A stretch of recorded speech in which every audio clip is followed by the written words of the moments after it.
झारखंड में 26,000 शिक्षकों की नियुक्ति का विज्ञापन आया है। यह नियुक्ति सहायक आचार्य नियमावली 2022 के तहत होगी, किंतु 26,000 शिक्षकों की नियुक्ति सहायक आचार्य के रूप में होना संभव नहीं लग रहा है। नियुक्ति तो होगी, किंतु सहायक आचार्य के रूप में नहीं, सहायक शिक्षक के रूप में होगी। वो भी सहायक शिक्षक नियमावली 2022 के तहत होगी, जिसमें टेट पास पारा टीचर और ट्रेन टीचर सीधे बहाल होंगे। टेट के बाद कोई परीक्षा देने की जरूरत नहीं है। अब इतना बोलने के बाद तो ये सवाल अपने आप उठ जाता है कि आखिर 26,000 शिक्षकों की नियुक्ति 2022 के नियम के तहत क्यों नहीं होगी। इसके दो कारण हैं जिसके आधार पर हम कह सकते हैं कि 2022 की नियम टिक नहीं पाएगा और 2012 के आधार पर नियुक्ति होगी। पहला कारण है कि 2022 की शिक्षक नियुक्ति 2016 के टेट के आधार पर है और 2016 का टेट 2012 के नियम के आधार पर है। ये स्क्रीन पर प्राथमिक शिक्षा निदेशालय का पत्र देखिए।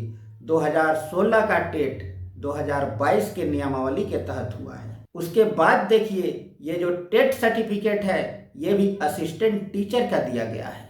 असिस्टेंट टीचर यानी सहायक शिक्षक, सहायक आचार्य नहीं। ये लेवल 1 में भी और लेवल 2 यानी 6 to 8 में भी देखिए, दोनों में असिस्टेंट टीचर का है। अब सवाल बनता है, 2016 का टेट 2012 की नियुक्ति नियमावली के आलोक में है, जिसमें सहायक शिक्षक बनाना है, तो उसी टेट के आलोक में 2022 की नियमावली से सहायक आचार्य की नियुक्ति कैसे होगी।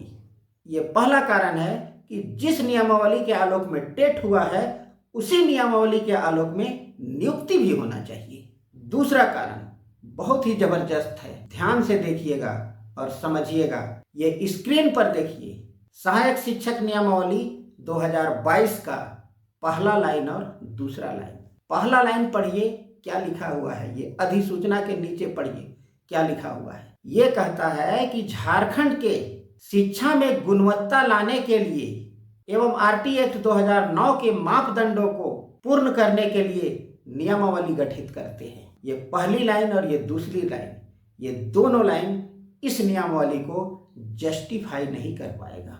ये पहली ही लाइन में कहा जा रहा है कि झारखंड की प्रारंभिक शिक्षा के गुणवत्ता बढ़ाने के लिए ये सहायक आचार्य नियमावली गठित की गई है, किंतु सहायक आचार्य का वेतन सहायक शिक्षक से कम कर दिया गया है।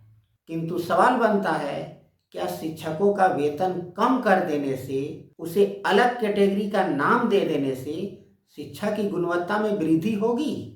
अगर शिक्षकों का वेतन कम करने से शिक्षा की गुणवत्ता में सुधार होता है तो हर जगह वेतन कम कर दीजिए, पूरे झारखंड में शिक्षा गुणवत्तापूर्ण हो जाएगी।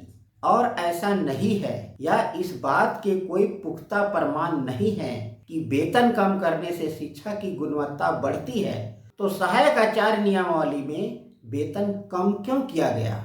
दूसरी बात, जब पहले से सहायक अध्यापक और सहायक शिक्षक दो कैटेगरी के शिक्षक मौजूद हैं, तो एक तीसरी कैटेगरी लाने की क्या जरूरत थी? दूसरा लाइन देखिए, कहता है कि आरटी एक्ट 2009 के मापदंडों को पूर्ण करने के लिए नियमावली गठित करते हैं।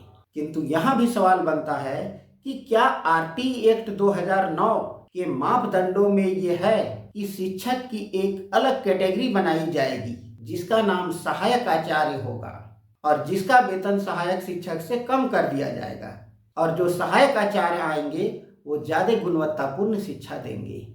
क्या ऐसा मापदंड है? और ऐसा मापदंड नहीं है आरटीई में। ये नियमावली लाने की जरूरत क्या थी? क्या 2012 की नीति पर्याप्त नहीं थी?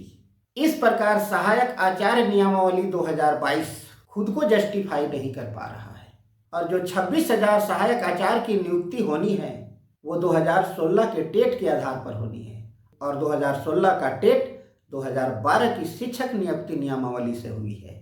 इसलिए ये 26,000 शिक्षकों की बहाली 2012 के नियम के अनुसार होगी और सीधी नियुक्ति होगी टेट पास पारा शिक्षकों की और ट्रेंड शिक्षकों की, बिना परीक्षा के।